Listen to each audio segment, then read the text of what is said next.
নমস্কার বন্ধুরা, আপনাদের সবাইকে স্বাগত জানাই। আমি আজকে একটা স্ন্যাক্স রেসিপি নিয়ে চলে এসেছি। এটা ব্রেকফাস্টেও খেতে পারেন বা ডিনারের সময়ও খাওয়া যায়। তো আসুন দেখে নিই এটা কিভাবে করেছি। এটা খুবই ভালো হয় খেতে, তো করে দেখতে পারেন। এর জন্য আমার মেন যে জিনিসটা লাগবে সেটা হচ্ছে সুজি। সুজি তো আমাদের সবার বাড়িতেই থাকে, প্রচুর ইউজ হয় আমাদের খাবার তৈরির জন্য। তো সুজি, আর আমি প্রথমে 1 কাপ সুজি নিয়ে নিচ্ছি, বড় কাপের 1 কাপ নিয়ে নিচ্ছি। আপনারা যে যেরকম পরিমাণে করবেন সেই হিসাবে নেবেন। এই সুজিটা আমি প্রথমে বড় 1 কাপ সুজি নিয়েছি, কিন্তু জলটা দিচ্ছি ছোট 1 কাপ জল। খুব বেশি জল দেবেন না, মানে মোটামুটি ভিজে যাবে সুজিটা এইভাবে। আমি প্রায় ছোট 1 কাপ জল এর মধ্যে দিয়েছি, দিয়ে আমি 10 মিনিট রেখে দিচ্ছি যাতে সুজিটা ভিজে যায়। আর একটা আলু আমি সেদ্ধ করে রেখেছিলাম, সেই আলুটাকে আমি গ্রেট করে নিচ্ছি। গ্রেট করে নিয়ে তারপরে গ্রেট করে নেওয়ার পর আমি আবার হাতে একটুখানি এটা করে নিচ্ছি, মেখে নিচ্ছি যাতে কোনো লাম্প না থাকে। তারপর এই আলু সেদ্ধটা, গ্রেট করে রাখা আলু সেদ্ধটা আমি আটার মধ্যে দিয়ে দিচ্ছি, সুজির মধ্যে দিয়ে দিচ্ছি। সুজির মধ্যে এটাকে দিয়ে দিচ্ছি। আর এর মধ্যে আমার এটা একটু সুজিটা ভিজে ফুলে উঠেছে, এটার মধ্যে মেখে নিচ্ছি আলু সেদ্ধ আলুটা।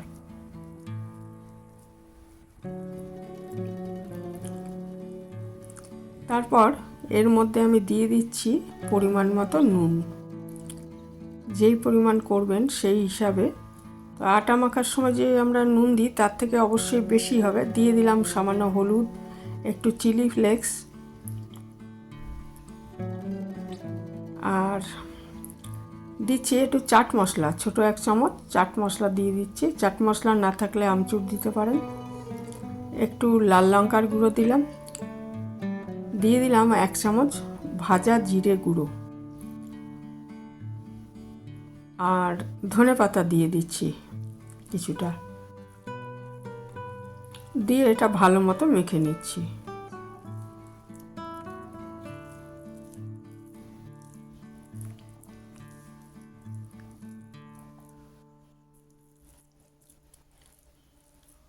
ভালো মতো মেখে নিচ্ছি যাতে সব কিছু ভালো মতো মিশে যায় পুরো জিনিসটার সাথে। তারপর এর মধ্যে আমায় 1 কাপ যে পরিমাণ সুজি দিয়েছিলাম সেই পরিমাণ আটা আমি এর মধ্যে আস্তে আস্তে মেখে নেব, অল্প অল্প করে মেখে নেব। আটার বদলে আপনারা ময়দাও ব্যবহার করতে পারেন। আটা যেহেতু বেশি হেলদি সেই জন্য আমি আটাটাই ব্যবহার করেছি, কিন্তু কেউ যদি চান তাহলে ময়দাও ব্যবহার করতে পারেন।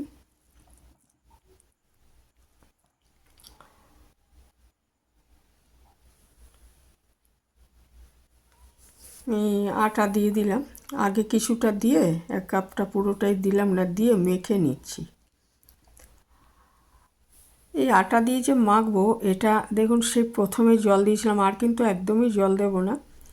তো এটা এমনই হবে মাখাটা, যেরকম আমরা আটা মাখি, ডোটা যেরকম তৈরি করি, অর্থাৎ খুব নরমও না আবার খুব শক্তও না, সেরকম করতে হবে যাতে আমি বেলতে পারি জিনিসটা।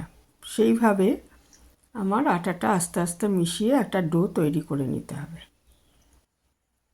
জিনিসটা আমাকে তো বেলতে হবে, যেটা আমি বানাবো, কাজেই আমাকে আটাটা সেই মতো মাখতে হবে। খুব বেশি নরম হয়ে গেলে কিন্তু বেলতে অসুবিধা হবে, কাজেই সেইভাবে আমাকে ডোটা তৈরি করতে হবে। আমি আস্তে আস্তে করে নিচ্ছি। তো 1 কাপ আটা, এটা মাপ বললাম, 1 কাপ সুজি 1 কাপ আটা, যদি একটু দেখেন যে বেশি নরম হয়ে গেছে, তবে অবশ্যই আর একটু আটা মিশিয়ে নিতে হবে।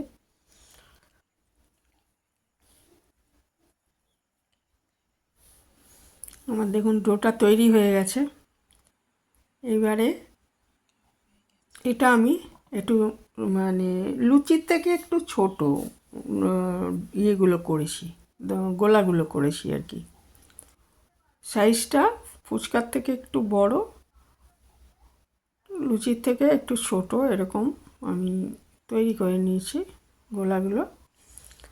এবারে এটা আমি বেলে নেব, চাকি বেলুন নিয়ে আমি বেলে নেব। তবে বেলাটা দরকার হলে একটু আটা দিতে হবে। যদি আটা না দিয়ে এমনি বেলা যায় তাহলে বেটার হবে, কারণ এটাকে আমি আবার তেলে ভাজবো।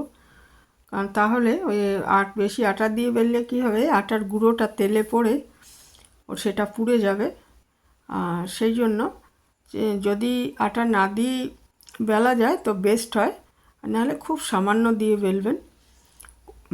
বেলাটা এমন হবে যে খুব মোটাও হবে না, আবার খুব পাতলাও হবে না, এরকম।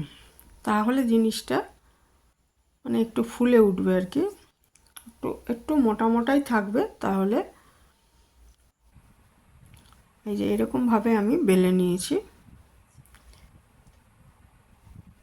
তারপর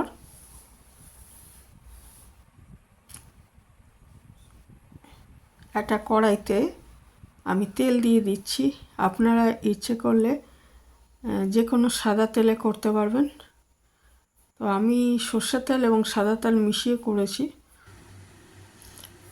তো শুধু সাদা তেলে করতে পারবেন, যে কোনো সাদা তেল। আর আমি একটু কম তেলে ভাজি, আর একটু বেশি তেল হলে ভালো হয়, আরও বেশি ভালো ফোলে। তো ওই তেলটা রয়ে যায়, সেই তেলটা কিন্তু আবার ব্যবহার করা খুব ক্ষতিকর, সেই জন্য আমি কম তেলেই এটা ভাজার চেষ্টা করেছি। আর ওই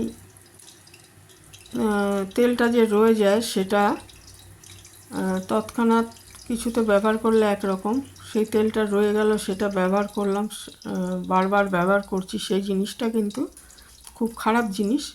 কাজে একটু কম তেলেই ভাজবেন। তেলটা বেশি রয়ে গেলে সেই তেলটা হয় ফেলে দিতে হবে, আর নয়তো রান্নায় ব্যবহার করলে ক্ষতি হতে পারে।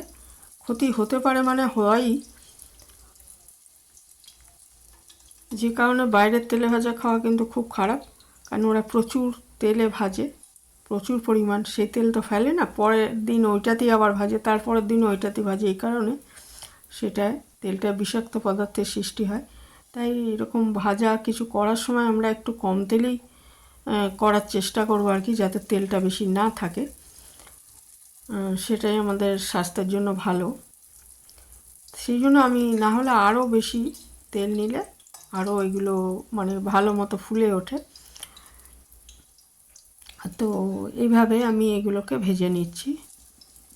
ভীষণ ভালো হয় খেতে, সন্ধ্যাবেলা স্ন্যাক্স হিসাবে খেতে পারেন, অথবা সকালে ব্রেকফাস্ট বা রাতে ডিনারেও খাওয়া যায়। আর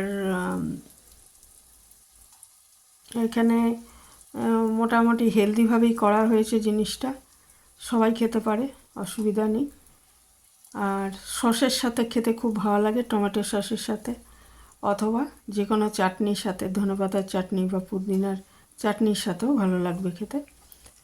তো এই ছিল আমার আজকের রেসিপি, খুবই ভালো হয় খেতে, করে দেখতে পারেন। আর পুরানো বন্ধুদের আমার অনেক ধন্যবাদ আমার পাশে থাকার জন্য।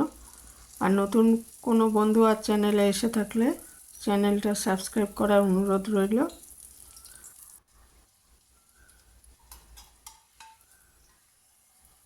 এইভাবে আমি সবগুলো ভেজে নিচ্ছি।